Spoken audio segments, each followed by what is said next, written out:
Good afternoon, everyone. Thank you very much for joining us for this landmark meeting of AUKUS Defence Ministers, the first ever outside the United States, as we pass the 3-year anniversary of this AUKUS partnership. And I'm delighted to welcome Secretary Austin and Deputy Prime Minister Marles, and in some ways very fitting to do so at this venue, the old Royal Naval College in Greenwich, where 6 decades ago naval officers did their first nuclear training on a real reactor that was installed in the basement here, after, of course, our US allies first agreed to share the details of their nuclear technology. And 60 years on, that same spirit of sharing skills, technology and trade between the UK and the US and now Australia is the foundation for AUKUS and driving us to go from strength to strength. And this close relationship between the US, Britain and Australia has long been a force for stability, security and democracy in the world. From both world wars to the war on terror, our 3 nations have stood shoulder to shoulder through the generations. And today, in a world of growing uncertainty, this partnership has never been more important. That's an importance that is not just military, it's also economic. And through our meetings today, we've been planning to drive this AUKUS partnership still further, boosting our collective prosperity and security in 3 ways. First, our investment in this partnership helps our industries to prosper and it breaks down barriers to trade. Second, the skills and expertise that we share boosts jobs and boosts growth across our nations.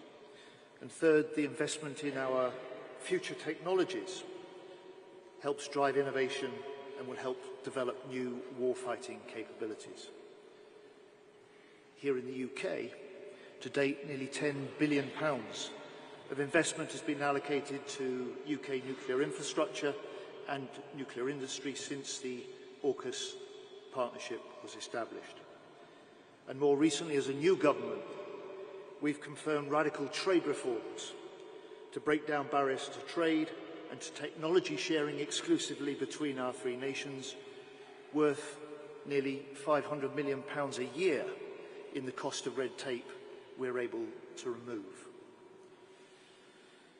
And in today's trilateral meeting between the 3 nations, we also agreed to add lethal UK-made Stingray torpedoes to the P-8 submarine hunting aircraft across all 3 nations, helping to counter the deep diving and conventional submarines.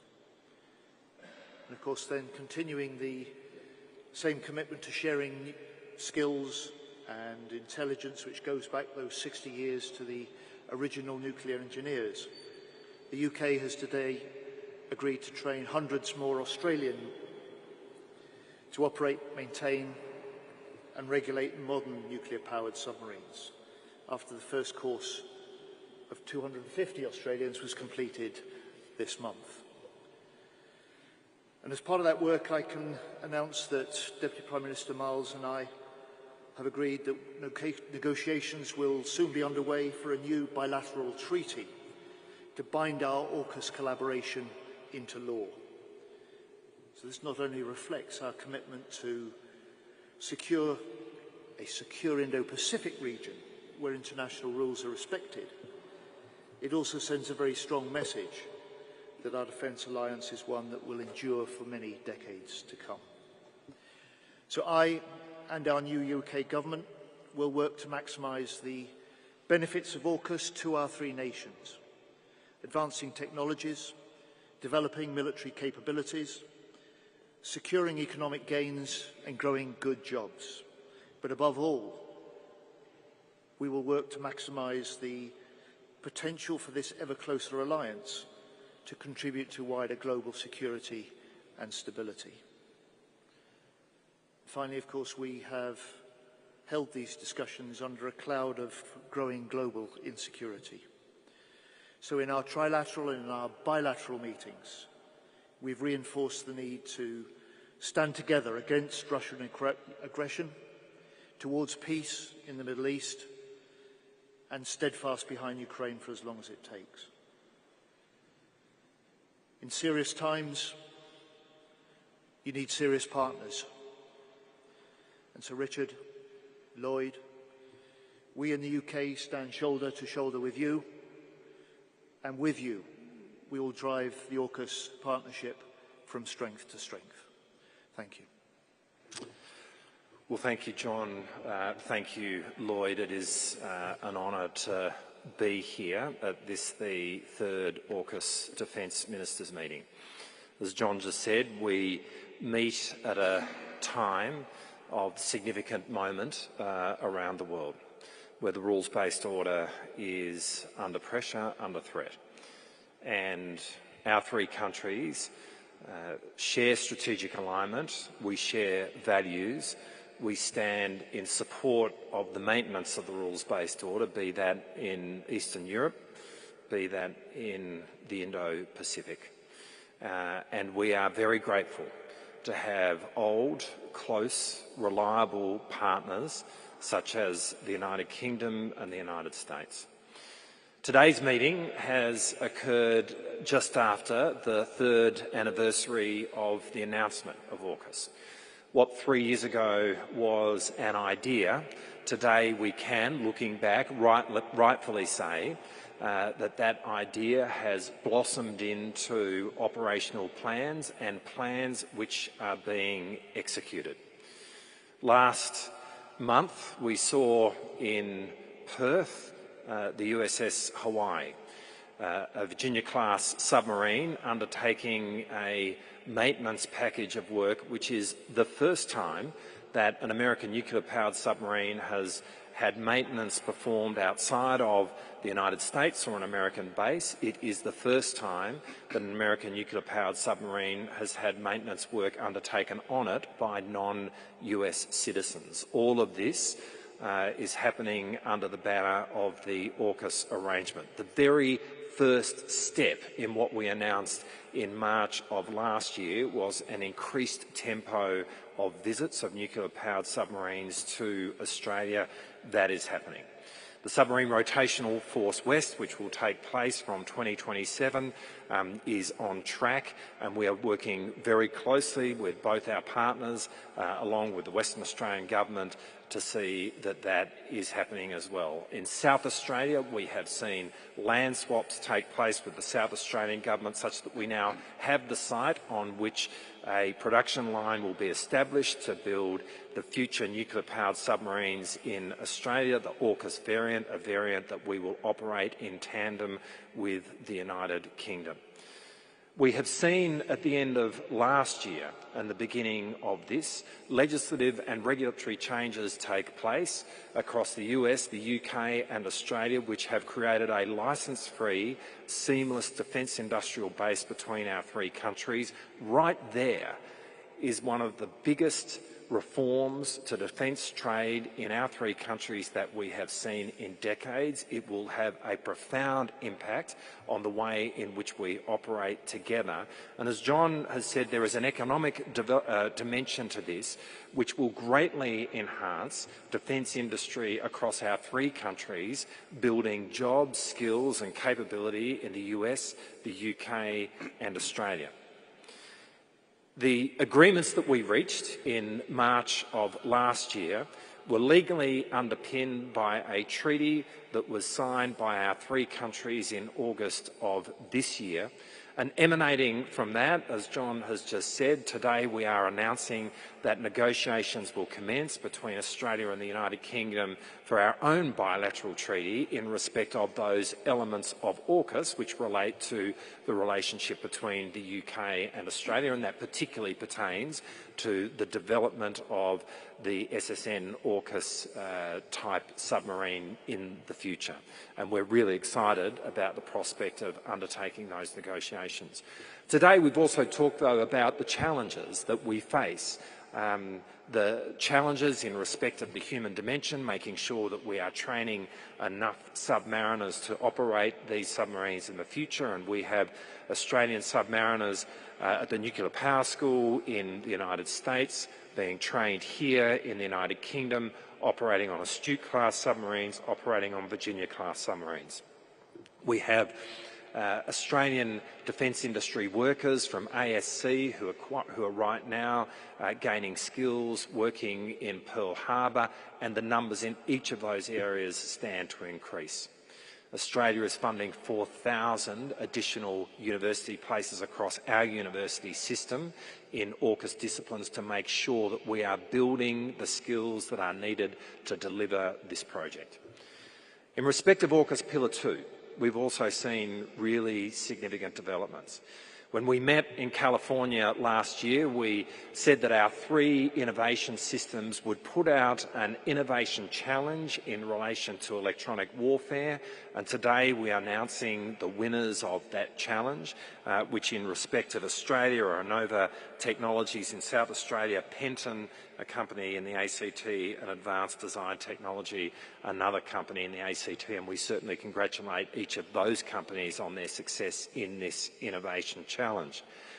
We've also worked on developing classified advanced algorithms for the use of AI in terms of processing the vast amounts of data which are picked up by our sonar buoys, which collectively will greatly enhance our decision-making advantage in the undersea domain.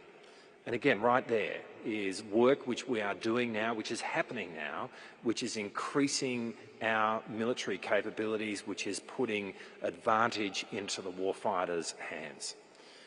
All of this is a demonstration that AUKUS is happening, and it is happening at a pace. And today our conversations have been frank. This is the 3rd occasion on which I have been at a Defence Ministers meeting of AUKUS with Lloyd. It's the first with John, and it is great to have John as part of this team.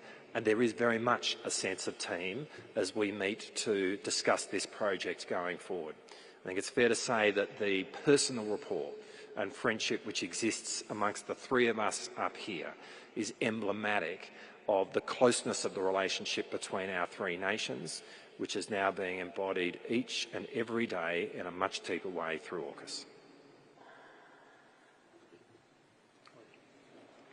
Thanks, John. Let me start by thanking Deputy Prime Minister Marles and Secretary of State Healey. Richard, John, it's great to see you both. I think our strong relationship makes working on complex issues like this a bit easier. I'm delighted to be here in London for our 3rd AUKUS Defence Ministerial meeting. We've had some very productive discussions today, but before I turn to them, I'd like to take just a few moments to discuss the crisis between Israel and Hezbollah. The situation in Lebanon and northern Israel is deeply troubling. Lebanese Hezbollah, an Iranian-backed terrorist group, began firing rockets into Israel unprovoked on the day after the October 7th terrorist assault by Hamas. And Hezbollah has not stopped since. And like any other state, Israel has a right to defend itself.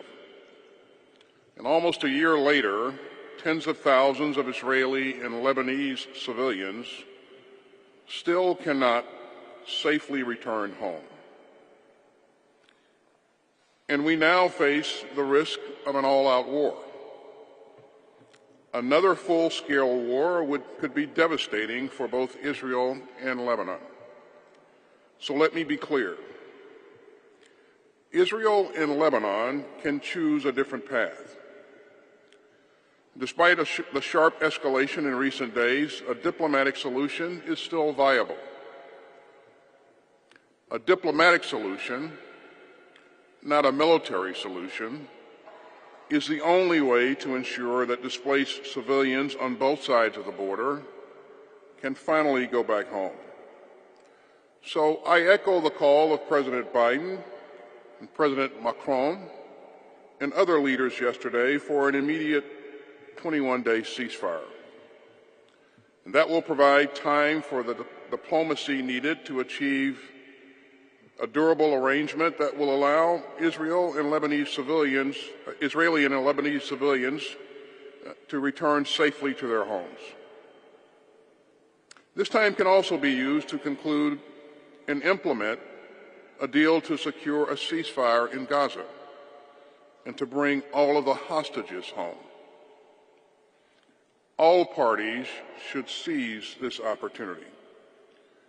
It can bring much-needed calm to Israelis, Lebanese, and Palestinians whose lives have been turned upside down since the Hamas assault on October 7th.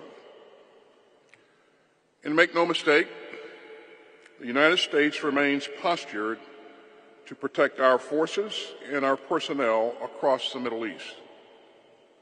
And no one should try to exploit this crisis or expand this conflict. So we will continue to work tirelessly to avoid another tragic war and to find a diplomatic path forward. And with that, let me turn back to today's AUKUS agenda. Together we have reaffirmed the extraordinary strength of our AUKUS partnership, and we showed our shared vision for an open, free, secure, and prosperous Indo-Pacific. Our three proud democracies share a deep and binding belief in the rules-based international order, in a system that respects human rights, upholds the rule of law, and insists that disputes be resolved peacefully. We also understand that we are stronger together. And that's the lens that we all used again today. Together we reaffirm that AUKUS offers a unique opportunity for our three countries to enhance our military capabilities, and to deepen our interoperability, and to strengthen deterrence in the Indo-Pacific. Today we reviewed our progress on Pillar 1 toward providing Australia with a conventionally armed and nuclear-powered submarine capability, while upholding the highest standards of non-proliferation. And I want to thank the sailors from all three of our navies who are working tirelessly to ensure that we succeed. Over the past year, we increased the number of officers and sailors from the Royal Australian Navy attending U.S. and British submarine nuclear reactor schools.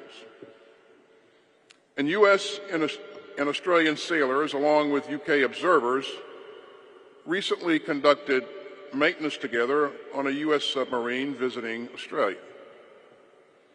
This was just a first step toward ensuring that Australia has a sovereign, nuclear-powered submarine capability. And we're also making progress towards having a rotational presence of U.S. submarines by as early as 2027. Both will help to enhance security and stability across the Indo-Pacific region. The United States also remains committed to supporting Australia's efforts to recruit and train the skilled workforce needed to build, maintain, and sustain and operate a nuclear-powered submarine. And we applaud the signature of the recent trilateral agreement that will allow for the transfer of naval nuclear propulsion equipment and material among AUKUS partners. And it enhances the close cooperation already underway to integrate our industrial bases.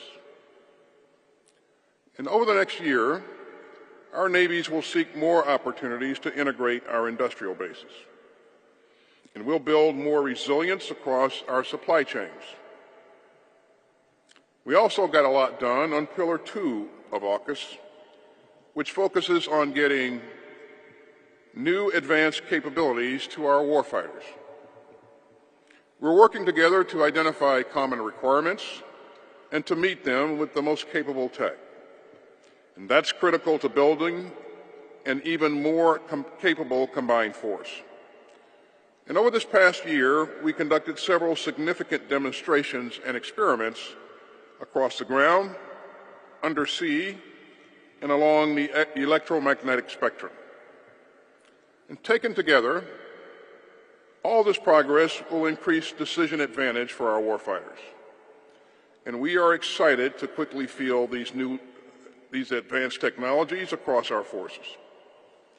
Our acquisition teams are driving integration throughout our industrial bases and our innovation ecosystems.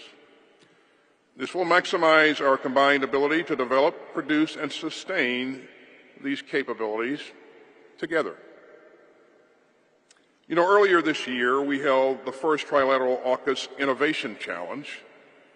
It focused on electronic warfare, targeting, and protection. And leading companies from all three countries offered solutions to these complex challenges. Our Defense Innovation Unit selected Distributed Spectrum, a vendor based in New York City. It is postured to provide critical capabilities which will strengthen AUKUS. And that reminds us of the importance of working with industry and all that it has to offer. Under AUKUS, we intend to do more of that. Our AUKUS innovation leads are developing a robust 2-year agenda for further work with industry. And thanks to AUKUS, our three militaries are operating together more closely and capably than ever before. So Richard and John, thanks for your leadership and thanks for your commitment to security in the Indo-Pacific. As you both said, we got a lot done today, and I look forward to doing even more in the days ahead. Thank you very much. Thank you, Lloyd. Thank you, Richard. Right, I'm going to ask 6 journalists now if they'd like to pose a question to us, and I'm going to start with Johnny Beale of the BBC. Secretary Austin's comments about Lebanon just there. You did say, deliberately I think, Israel can choose a diplomatic path.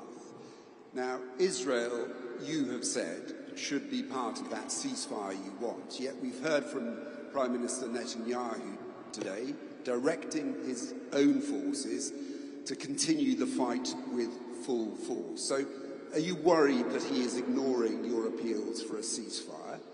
And also, is there a limit to US military support for Israel? We haven't seen any limit so far. You're still supplying them with arms. But are there red lines? For example, if Israel chose to carry out a ground invasion into Lebanon, is that a red line for you? And then I'd like to ask our Defence Secretary, are you worried about what Benjamin Netanyahu has said today? He seems to be ignoring those calls for a ceasefire which you back, and is directing his forces, as he says, to continue the fight with full force. Are you any nearer also to those, you put 700 British troops into Cyprus along with more US assets going into the region as well. Are you any nearer to that position where you're going to have to activate an evacuation, a military evacuation of British citizens in the country, because many say they can't get flights out? And I'd ask that also of the Deputy Prime Minister. You have Australian citizens in Lebanon. What are you doing about getting them out safely, and are you going to be part of some military evacuation? Thank you very much, sirs. Lloyd, do you want to have first crack at Thanks, John. those multiple questions? Thanks for the question, John. Israel has stated that its goal is to return its citizens to their homes in the north. And I believe the best and the quickest way to do that is through diplomacy. And I think that, there's no question that both Israel and Lebanese Hezbollah have stated that they do not want to see an all-out war. a war between LH and Israel could be devastating for both entities. And so we believe that the best thing that that can happen is that, we agree to a ceasefire, or the two parties agree to a ceasefire and allow diplomacy to take place. And again, we have been in constant dialogue with our counterparts in Israel. As you probably know, I've talked to my counterpart frequently, and of course, I encourage them to pursue diplomacy every step of the way.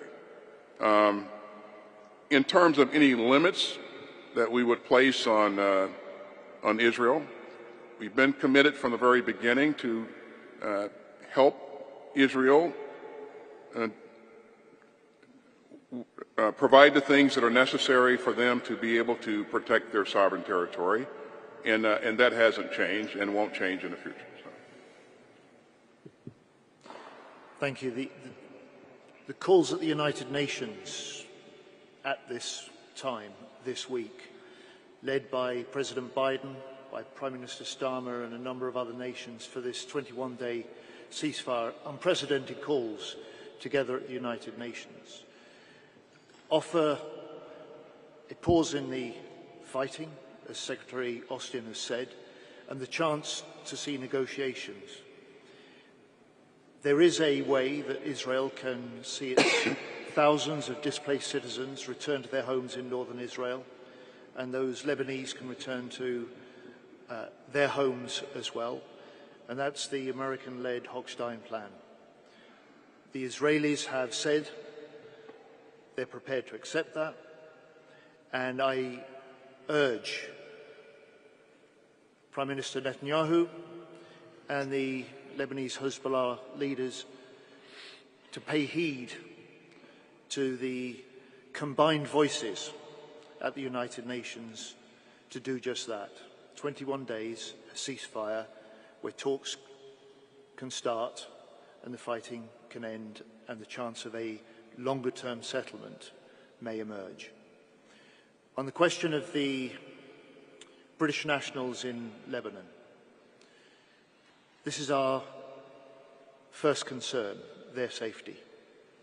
It's the first duty of a government, is to look after the interests of its nationals. Our advice on Lebanon has not changed in recent days. It's been the same for weeks. Don't go to Lebanon, and if you are in Lebanon, then leave. And there are at present commercial flights leaving Lebanon. But any sensible government must make preparations for future development. So I left the Labour Party conference early this week on Tuesday morning. I chaired a meeting of COBRA officials that afternoon to ensure that if we see rapid developments in Lebanon, then Britain, with allies, is ready to respond. And in the last 24 hours, we've flown 700 UK military personnel to Cyprus. They stand ready to act should they be needed at short notice. Well, firstly, Australia has added its voice, along with the US, the UK and other countries, for a call for a 21-day ceasefire to enable diplomacy to have the opportunity to establish a longer-term peace on the Israeli-Lebanon border. There are a significant number of Australian citizens who are in Lebanon, and we have been very mindful of that population of Australian citizens in Lebanon really since this conflict began.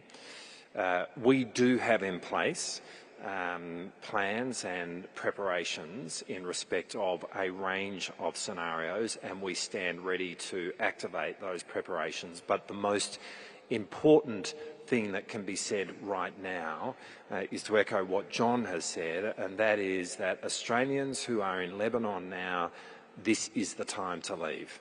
Don't wait. Take the opportunity to leave while you can. The quickest way to getting to safety is to take steps as we speak, and for those thinking of going to Lebanon, don't go.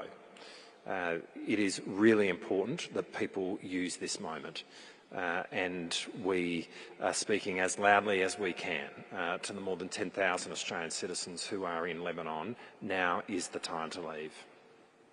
Thank you. Can I move to Bridget Rollison, please, ABC? Thank you. Secretary Austin, as the Deputy Prime Minister said, Australia has thousands of citizens in Lebanon. Given the close partnership that we've seen evident today, will the US, has there been discussions about how the US could possibly help Australia in getting these citizens out safely? Bridget, there's a bit of an echo, so I couldn't understand the question completely. If you could move your mic a little closer, maybe, and speak up a little bit. Sure. I was just wondering if there's been any discussions about how the US can help Australia get their citizens in Lebanon out safely, given the partnership we've seen on display evident here. How we would help Australia leave Lebanon, is that the question? Correct. Australia is a valued ally, and certainly we don't want to engage in any hypotheticals at this point. As you've heard the Deputy Prime Minister say, he is doing things to continue to plan and put means in place to be able to offer options to the Australian leadership if it comes to that. We do the same thing, and as you heard Secretary Healey say, he is doing the same thing. And we are close allies. We will always endeavor to help each other when and if that time comes. But again, that hadn't presented itself yet. But Australia and the UK, I would hope that they would feel that they can always count on the United States of America. Perhaps I might just respond and say there's not been any request, obviously, of the UK or the United States. I mean, right now we are talking about a hypothetical, but the most important message for people today and Australian citizens in Lebanon today is to leave. That's the most important step that people can take. But as Lloyd said, we, in our preparations for a range of scenarios, work really closely with both the US and the UK. There is a history of cooperation which goes back decades. We had seen scenarios in Lebanon previously over the last 2 decades, and they still remain fresh in our minds. But the most important step in relation to all of this as we speak is for Australians in Lebanon to leave today, right now. Thank you. Healey Britsky, CNN. Thank you so much. Secretary Austin, you've spoken with your Israeli counterpart multiple times in the last week. Given Prime Minister Netanyahu's comments today, do you have confidence that Israeli leadership is listening to the U.S. when it comes to this conflict with Hezbollah? And Secretary Healey, for you, can you speak about any detailed conversations between you and Secretary Austin regarding lifting the ban on Ukraine using Storm Shadow missiles to strike deeper inside of Russia? And is the UK prepared to move forward and allowing Ukraine to do this without the US if the US does not give approval? Thanks, Healey. You heard me say a couple of seconds ago that a full-scale war between LH and Israel could be devastating for both parties, and it could lead to a larger conflict throughout the region. So that's not in the best interest of anyone. And the best way forward is to pursue a ceasefire that will enable diplomacy to take place. Again, I know that our diplomats continue to engage each other on this issue. I am confident that they'll continue to find a way to do just that, get to a point where we can see a ceasefire and still work towards a diplomatic solution. But we recognize that there's hard work to be done. We are committed to doing that work. And yes, I am optimistic that the right things will happen. Healey, we've been a government now in the UK for 10 weeks.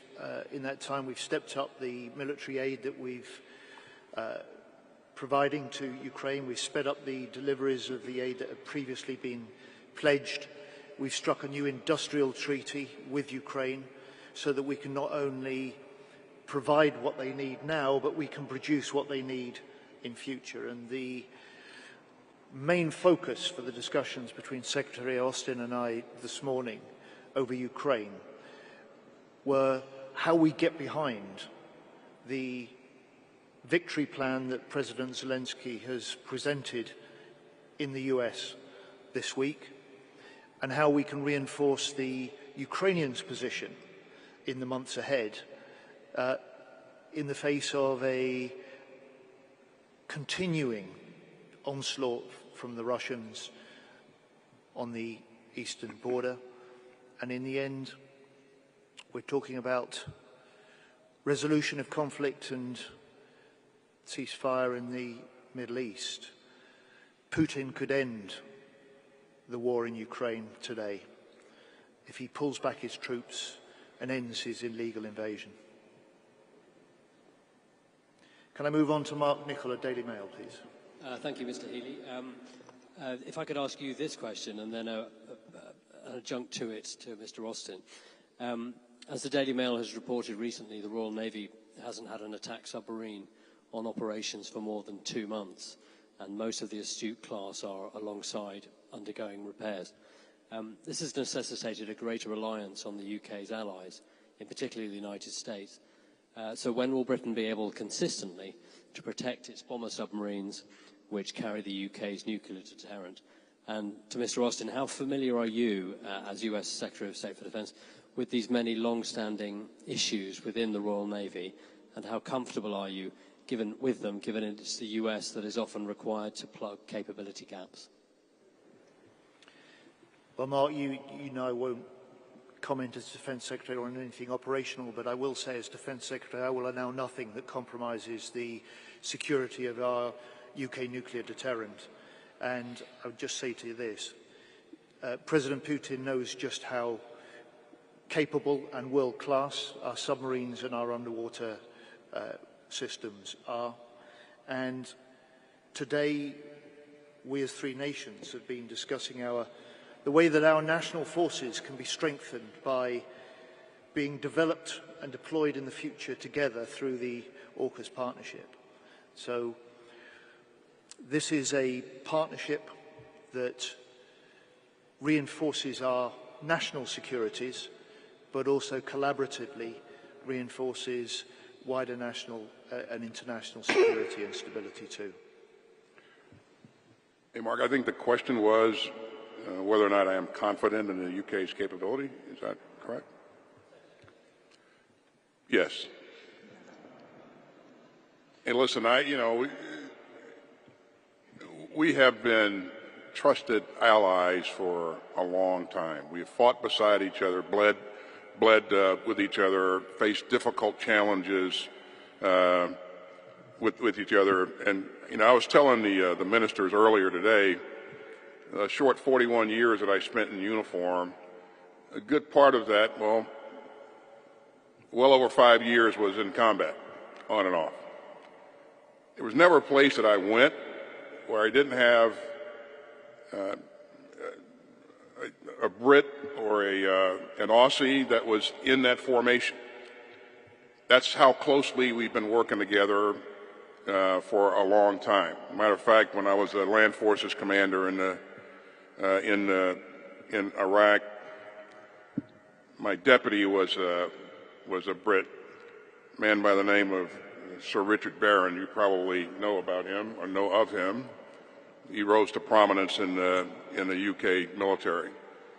But I have confidence in their warfighting capability, their strategic outlook, and their willingness to work alongside us on tough issues, and the same level of confidence with the Australian military. So the short answer is yes. That answer is based upon many years of experience of working with our allies here. So. Thank you. Can I turn to Latika Bork, please, for Knightley? Thank you. Secretary Austin, a revered elder of Mr Marles's party, former Prime Minister Paul Keating, has said that AUKUS is about the United States turning Australia into suckers and a military outpost. What would you say to critics like Mr Keating? And are you concerned about the tone of the debate in Australia around AUKUS and that leading to a slippage in public support for the program? And Secretary Healey, I didn't quite understand your answer on Storm Shadow, yes or no? Are you willing to go it alone? And Secretary Austin, would you be okay with that scenario if the British decided to go it alone? So, regarding your first question, AUKUS, Pillar 1 of AUKUS will provide a generational capability to Australia that will provide benefits for many, many years to come. It is well worth the investment. It is well worth the effort that we put into it. And we take this very seriously. As you heard Secretary Healey say earlier, we haven't shared this with any other country in 60 years. So this is not a good idea that we woke up one day and said, hey, let's do this. We understood the level of complexity, the commitment, the hard work that would go into this, and the shared responsibilities that would come along with this. And what I've seen throughout in working with our trusted allies here is just that, tremendous commitment. I've seen incredible performance by their sailors, by the Australian sailors, and Secretary Healey, I know would agree with me. As we have trained their sailors in our schools recently, their performance has been quite impressive. This effort extends over several years. And because of that, we know that we need to make sure that we hit every benchmark, every objective over that period of time that we've outlined. And to date, in the third year of our efforts on AUKUS, I can say that we have. And we continue to press forward to make sure that, that we're doing everything that we need to do to ensure that this capability comes to life. And it's already coming to life. You look at what's happening in the schools, what we're doing in maintenance, we're investing in the submarine industrial bases. So we are creating capability, and we are committed to making sure that Australia has what it needs to have going forward, and it will make its own sovereign decisions about what it will do in the future. We fully expect that. But thanks. Let me add to that. I said earlier that we've just completed the first course, our Royal Navy training 250 Australians in nuclear engineering. I'm proud to say also we've got Australian submariners now serving on one of our astute submarines. And we've got Australian experts now in our wider nuclear enterprise. These are just the very first steps. They will increase during the year ahead, and it's part of the way that we bind our AUKUS partnership closer together and we develop it further for the future. On your other question, there really is only one person, that benefits from the public debate about specific capabilities, and that's President Putin. And I would just say to you this: America, that has been outstanding in its leadership in support of Ukraine, and the UK provide military aid and support for Ukraine across a wide range of capabilities. And we do that for the sole purpose to help Ukraine defend itself from this illegal invasion, and we will continue to do that. I might just say a little bit in response to Latika's question as well. Mr. Keating, to give him credit, has been consistent in his position over a long period of time. What Mr Keating is saying now is what Mr Keating was saying in March of last year. So there's really nothing new in his comments, and obviously he is perfectly entitled to the view that he holds. But what's also not new is the strategic imperative for Australia to walk down the path of acquiring a nuclear-powered submarine capability. Just to be able to maintain the submarine capability that we had in the early 2000s when we first introduced the Collins-class submarine into the future will require us to move down a nuclear-powered path. Because as we move into the 2030s and 40s, diesel-electric submarines will become increasingly detectable, and as a nation which is positioned where we are, which is ocean-going, which is so connected to the world through our sea lines of communication, we have to have a top-of-the-line, first-rate, long-range submarine capability, and the only way we achieve that is through a nuclear-powered submarine capability. So to be able to have the same capability in the future that in Mr Keating's time he was planning for with the Collins-class submarines, we must walk down this path. But of course, a nuclear-powered submarine capability will be greatly in advance of anything that the Collins-class submarines offer us today, as capable as they are. And this is the most significant, or one of the most significant leaps in military capability that our nation has ever taken. And as Lloyd just said earlier, this is only the second time in history that we have seen countries pass this technology on to another country, the first, of course, being when the United States provided this technology to the UK. So it is not lost on us the significance of the step that we are taking, but this is utterly essential for Australia's future, and the strategic imperative of that remains unchanged irrespective of what Mr Keating says. And in terms of the state of the debate in Australia, from the Labor Party's own conference last year in August through to the bipartisan position which is held by the political parties in our parliament, through to the public support for what we are doing in the development of AUKUS and Australia acquiring this capability, there is support for AUKUS in Australia. I mean, that is where the public debate stands. There is absolutely support for this, and we will continue to make the argument to the Australian people. We are really comfortable and confident about the way in which that argument is being received. There will, of course, be other voices, which happens in a democracy, and that is important. But this is a program which enjoys bipartisan support in Australia, and it is happening. Thank you. And finally, Lauren Williams, Defence One. Thank you. More on submarine production. In the U.S., the Virginia-class program is very behind schedule, is years behind schedule, and the submarine industrial base challenges have long been known.